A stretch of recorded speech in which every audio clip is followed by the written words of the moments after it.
Hello mga idol, magandang araw sa inyong lahat at yan yung ating recipe for today.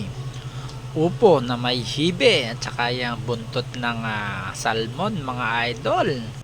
Subukan nyo at panalong panalo talaga at hindi nyo pagsisisihan. Alam nyo kung bakit mga idol, napakasarap niya na buntot ng salmon mga idol. Piprito mo siya. Then talagang yung kanyang balat napaka crispy. Hindi nyo pagsisisihan mga idol pag natikman nyo yan talaga. At ayan syempre mga idol, luluto na rin tayo ng upo mga idol. At talagang maggulay muna tayo mga idol. At nakarang araw tayo puro mga seafood ang ating binanatan. At ayan mga idol, mapula na yung ating mga ricado, ilalagay na natin yung upo. Yan.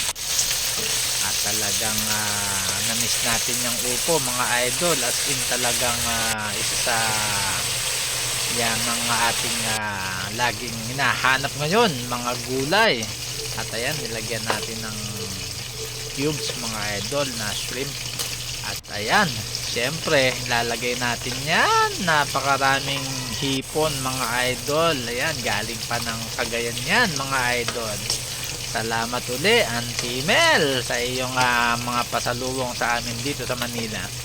At ayan, syempre mga idol, balik na rin na natin at talagang sobrang sarap niyan talaga. At thank you nga pala sa aking binibilan yan sa Farmers. Kaya yan, talagang malapit na. At syempre ayan, kumukulo na mga idol.